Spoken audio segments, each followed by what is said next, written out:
महाराष्ट्र के जालना, औरंगाबाद, नासिक और मुंबई में स्टील की सरिया बनाने वाली दो बड़े ग्रुप पर हुई छापेमारी में अकूत संपत्ति का खुलासा हुआ है। 390 करोड़ की बेनामी संपत्ति का पता चला है, जिसमें 58 करोड़ कैश शामिल है। नोटों के बंडल देखकर इनकम टैक्स भी हैरान रह गई। ये पैसा है कैसा, नहीं कोई ऐसा जैसा ये पैसा, ये हो मुसीबत न हो मुसीबत, मुसीबत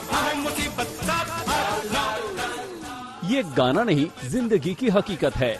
पैसा ना हो तो मुसीबत, और जरूरत से ज्यादा हो तो भी मुसीबत। ये हो मुसीबत न हो मुसीबत।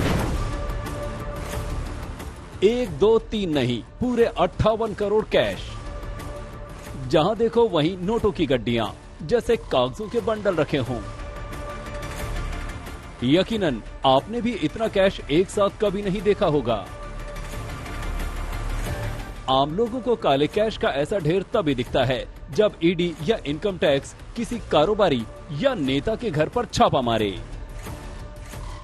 58 करोड़ कैश एक साथ देखकर आपका दिमाग चकरा सकता है।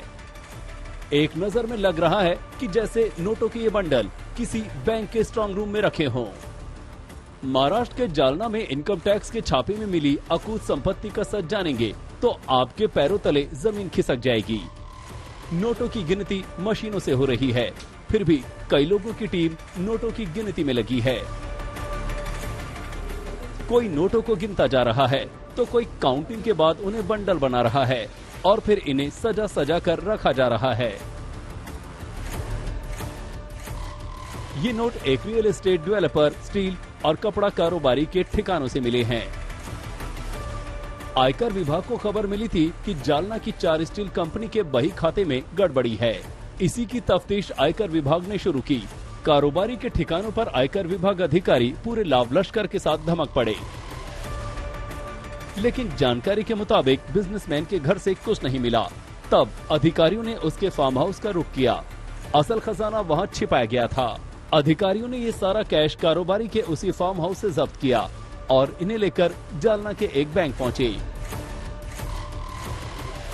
उसी बैंक में इन नोटों की गिनती शुरू हुई। सुबह 11 बजे शुरू हुई काउंटिंग, देर रात 1 बजे तक चली। नोटों की गिनती पूरी हुई तो आंकड़ा पहुंच गया 58 करोड़ तक। बिजनेसमैन के ठिकाने से 58 करोड़ कैश समेत करीब 390 करोड़ की बेनामी संपत्ति के सबूत मिले हैं।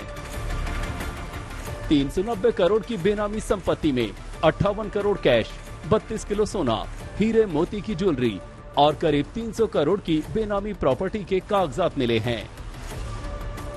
1 से 8 अगस्त के बीच आयकर विभाग के अधिकारियों ने बिजनेसमैन के ठिकानों पर छापा मारा था।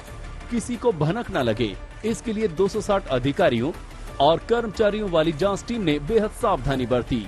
5 टीमों में 120 से ज्यादा गाड़ियों से जाकर आयकर विभाग की टीम ने फिल्मी अंदाज में ये छापेमारी की।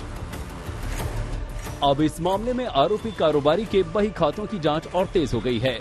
इनकम टैक्स की टीम को उम्मीद है कि अकूत दौलत में और भी हैरान करने वाले खुलासे हो सकते हैं।